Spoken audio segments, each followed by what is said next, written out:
What up, everyone? This is Mr. Lord, Dark Professor, Dark Joker with this week's view. And this week it's going to be an edition of 10 anime for beginners. So, what this is, with anime rising in popularity, more people are getting into it, and then, it's discussed on live, where it's like podcasts or whatever, where they're entertainment focused or not. And so you have, some people, like, people discuss, like what, like, how much, like, how they get into anime, where, and some go like all the way in, and then they get turned off by something, whatever, and then but then you have one like there's ones I say like we're going to the lowest common denominator, like for like normies. I'd say there's ones that are beginner level. That's ones they could start with, yeah. Basically, I'm gonna get and how I'm gonna handle this is mostly for genres that I like watch. Like there's some genres I don't watch. I'm not really gonna get into those. You know, but like basically like the romance type genres. I'm not gonna get into that. Um, but for like other genres, I will on these lists, and so I'm gonna explain why I think each franchise is for beginners. I'm gonna do a franchise, not individual series, because there's some franchises where they have so many series you can almost have whole videos just focus on them. So it's just gonna be overall franchise. So with all that being said, on with the video. Castle in the Sky. This is made by Studio Ghibli, which is kind of like the Pixar for Japan.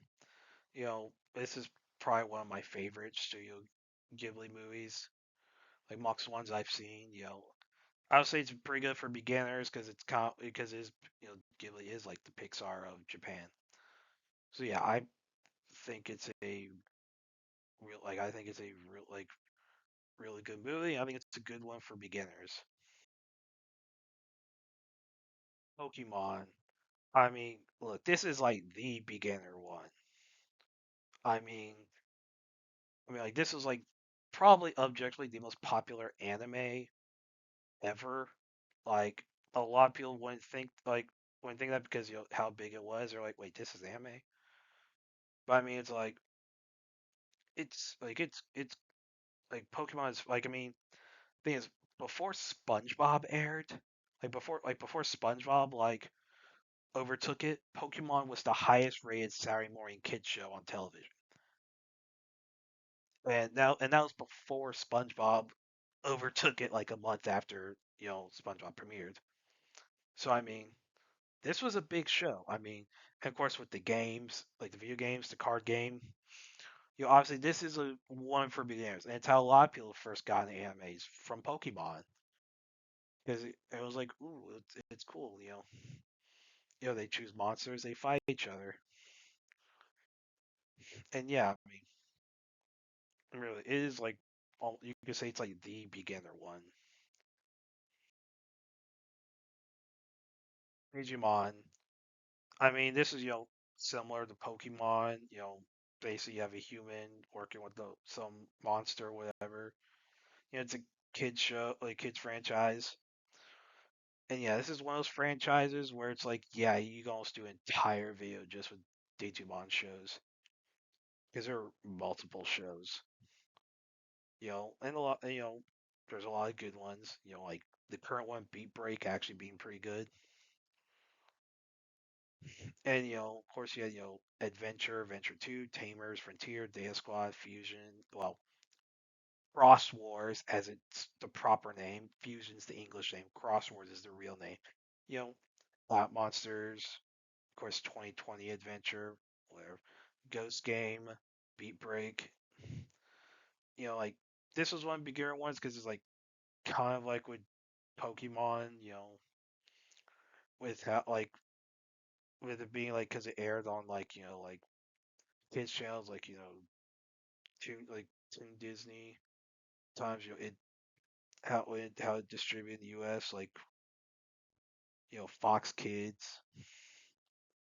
This was like it's a of course people who remember Jetix. This was like some of the shows were on Jetix. But yeah, this was definitely one of the big beginner ones, and definitely one that's still going on and probably better than Pokemon these days. You know, Black Butler.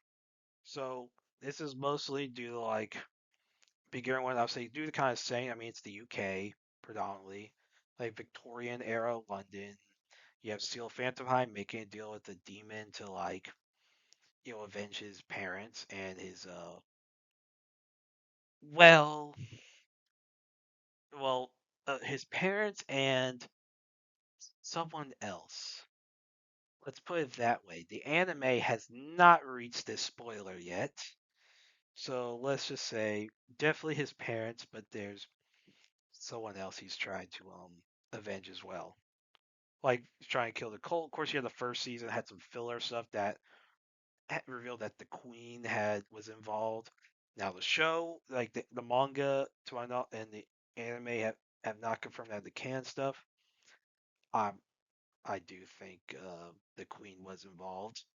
I do think that is something that will be revealed. Yeah,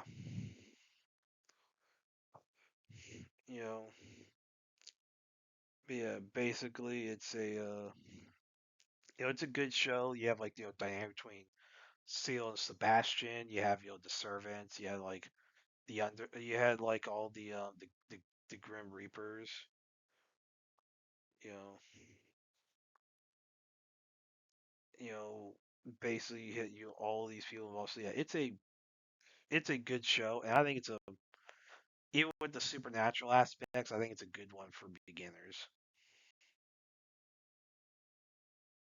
So the all the anime within the Transformers franchise. So this would be like um, so you had Transformers,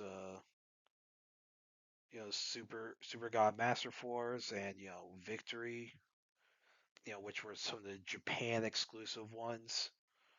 Um, from G1. Then you had the Unicron trilogy with Armada, Energon, Cybertron. And you had, basically, so this was like while you're the Japanese Transformers shows that would apply under this, you know. So yeah, it's a good like. There's a lot of good ones. Like Armada is really good.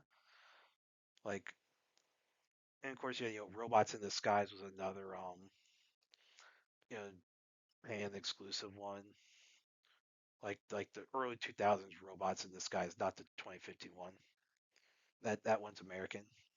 But yeah, I think because how popular Transformers is, like I think it'd be a good one for the anime within that franchise would be good for beginners.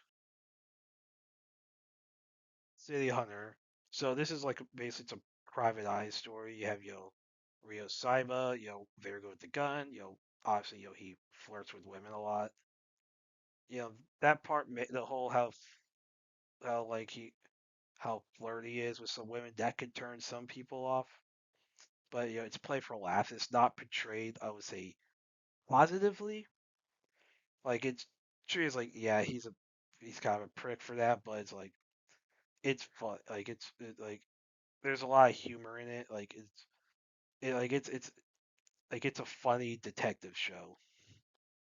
And yeah, it's basically it's just the private eye stuff. It's not like really too much like supernatural things, or whatever.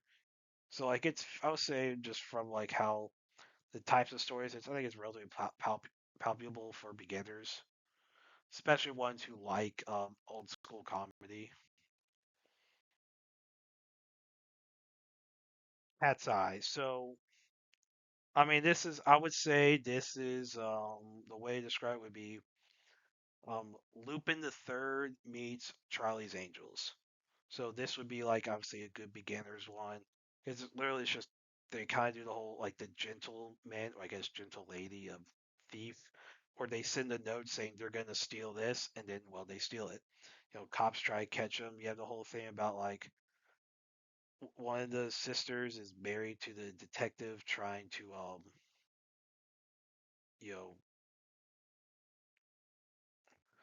trying to catch them. And it's weird how they don't get caught despite having their cafe literally being called Cat's Eye. Yeah. But yeah, it's a simple it's a heist show, you know. Basically it's like and so that's it's a heist show that it's like nothing really much besides that. Like it's not like some big high fantasy type story, big sci-fi. It's like yeah, it's just they're stealing they steal art or whatever.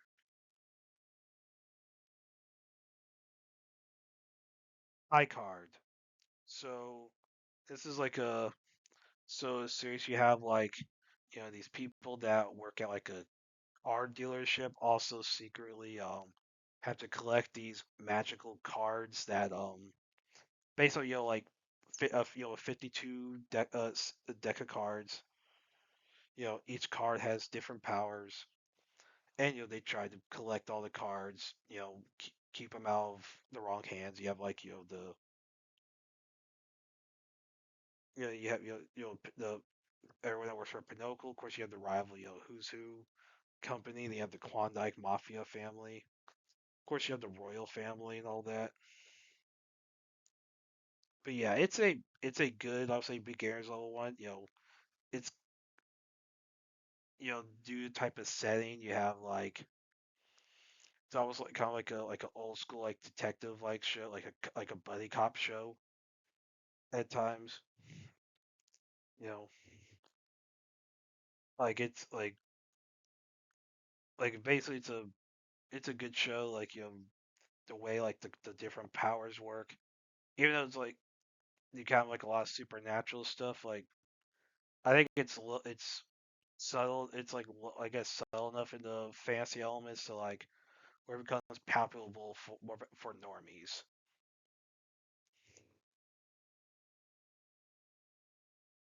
Ninja Kamui. So basically, this one you have like ninja operating in the modern day. Basically primarily takes place in the United States. You have Higan, who with living under the alias of Joe Logan. His wife and son are killed, and he has to kill like you know his like the people for the ninja group he was a part of because they had killed his wife and son. And of course, he avenges his family. And a second and third season have been announced. They haven't come out yet. Uh, you may want to get around with that. Um, but yeah, it's a ninja show, like basically assassination stuff. Like you have some sci-fi stuff, but it's like I would say low key enough on the sci-fi stuff to where like I think a lot of people who may not like fantastical elements, they'll enjoy the whole assassination type stuff. Like I think the sci-fi elements are low key up to where I think people normies will enjoy the they'll enjoy all like the combat and stuff because it's basically it's a basic revenge story. Is what it is, and like how like the FBI gets involved with all that. It's pretty cool. So yeah, I think it's a good one for beginners. Meiji Gekken 1874. So this is basically like a former soldier becomes a cop. Like it's historical fiction. You had the Boshin War or that had happened. Yeah, that was like the Boshin War, the Japanese Revolution of 1868. Megashijima Origasa, former samurai who you have also between like the restorationists and the imperialists. And you have like a lot of because you had those factions that kind of in real life, in real history. So you have like the characters trying to deal with all that. You have of course Origasa trying to find his fiance, Sumi Kawamata. Of course she dies at the end. And yeah, it's a simple basically cop show with like samurai stuff. So yeah, I would say it's a good beginners level show. And that's it. If you like this video, dislike this video. Do you agree with my list of beginner level anime? Do you disagree with it? Do you have your own recommendations for what can be considered beginner level anime? You can put all that in the comments. Like, share, subscribe, all that stuff. Look forward to the next video.